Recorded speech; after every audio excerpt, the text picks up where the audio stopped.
Well, a 24-hour race is something special for sure. The ability to keep the pace for that long, not from just the driver, but from the car, from the team, from everybody involved, it's really tough. It's a very long race, and normally a driver does up to between 8 and 10 hours during the 24-hour race, so it's quite a lot for a driver. You gotta have patience. You obviously gotta have speed, yeah, it's a real test. I mean, the conditions are changing. You're driving in the sun, the rain, the night, the day.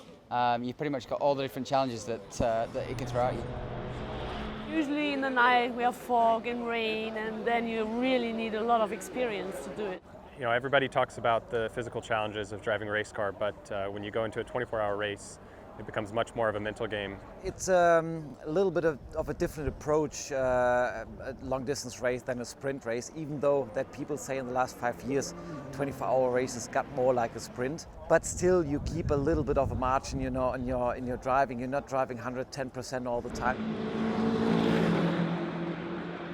During the stints, the driver needs to get some sleep and get some food, so it's not an easy challenge, but it's one of the best challenges in racing. I think focus for the 24-hour racing is so important, and getting your rest for me is personally crucial. When I did my first few 24 hours, I kind of pushed through on adrenaline alone. Now for me it's all about sleeping, and you have a really strict routine about driving, reporting, eating, sleeping, and you get back up and you kind of repeat the process again. It's not really about the outright lap time in the car.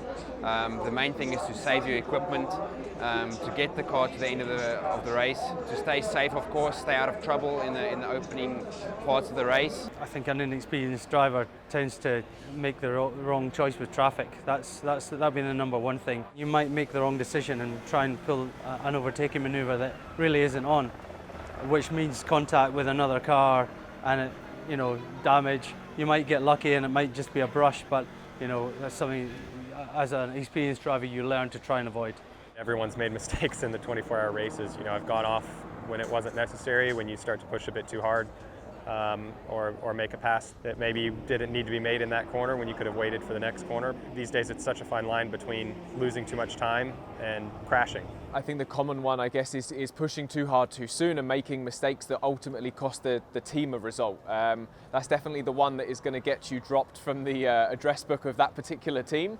I think the big thing about endurance racing is you've got to be patient. I think that there's so many cars on the circuit of different speeds, and there's going to be times when you get stuck up behind slower cars and in traffic, and you've got to be patient and bide your time, because you've got 24 hours of racing, so you've got to be there at the end to get a chance of getting a good result. Night racing is quite a challenge, but there's not much you can do to prepare for that, because everything from your sight picture to references can change at night, because you might not see the board. Your corner lights might not light up the same reference that you had before. The sight picture obviously is completely different. Everybody's on different tires, different strategies, so you're actually not really racing directly against the other cars on track.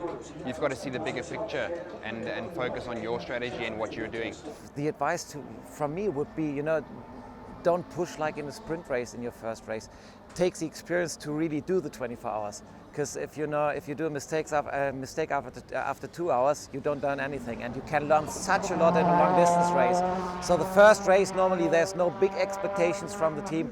Just take the whole 24 hours, take the experience, drive through the night, drive when it's raining. That's part of the thing, and then you get a big bunch of experience, and everyone wants you as a racing driver in the future.